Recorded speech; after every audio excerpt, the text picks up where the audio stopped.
Bumrah isn't the first pacer India have rested this series. Mohammad Siraj sat out on the second test at Visakhapatnam even though the hosts trailed 0-1. Workload management that's become the latest catchphrase in modern cricket, a phrase that draws a flinch in front from many legends of the game who can't come to grips with how players are rested during an important series. It's with the management of this workload in mind the series leading India have realized pace sensation Jasprit Bumrah ahead of the fourth test against England. Beginning in Ranchi on Friday, the series expected to be dominated by the spinners. The vice-captain has been the most potent bowling force. Alongside rookie England left-arm spinner Tom Hartley, Bumrah leads the wicket-takers charts with 16 claps. But where Hartley averages 33.18 has taken a wicket every 59.7 deliveries, Bumrah's conspiring figures are 13.64 and 28.5 respectively. Simply wow.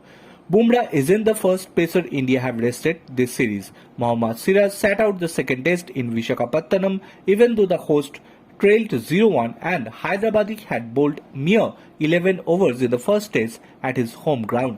Bizarrely, however, Siraj did travel with the team to Visakhapatnam and bowled full tilt at the nets 2 days out from the game, before flying back to Hyderabad to rest and recuperate.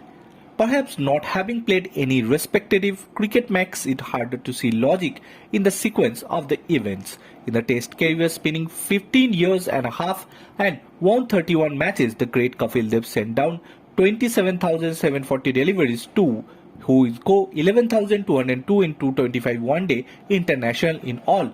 The first class 48,853 and list A 50 over 14,947 in action.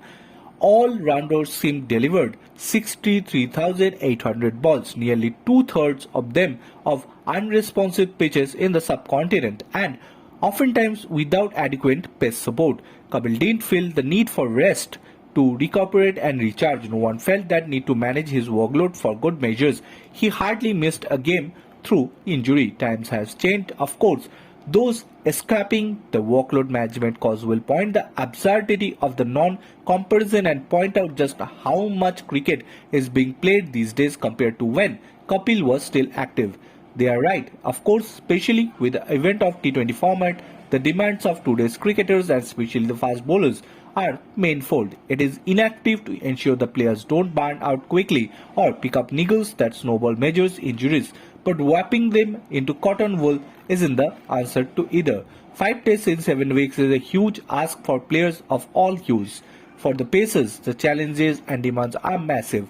Sometimes, a break away from the derogatory practice and travel more than active match play can weigh an individual down mentally. Resources needs to be managed and handled with care and becomes incumbent upon the brainsters to ensure the champion performance are not bowled to the ground. But does Bumrah feel overworked? Hindustan Times has relatively learned that he has keen on playing all 5 tests, perhaps influenced by 2 8-day breaks at the end of the second and fourth match. But in their collective wisdom, the decision makers have given him Ranchi work. All the signs of relief from the England camp are still re-breaking on the Rotorua and Reading, Perth and Poitras. Since its ill-fated World Cup against Australia, all 30-year-old has played only 1 test, 5 matches on the bounce from December 26 to February 18. A total of 121.1 overs spread across South Africa and India have fetched him 29 wickets, including 17 in 80.5 overs in the ongoing series. After a Ranchi test in the second long break of tour, before the teams reassemble in Dharamshala for finale, the reputation of mountaintop venue at Pace Heaven might have influenced Indian decision to be Bumrah from Ranchi and unleash him in Dharamshala as much as the engagement ahead. The IPL from March and May in T20 World Cup in America in June, or at least that's what summarized.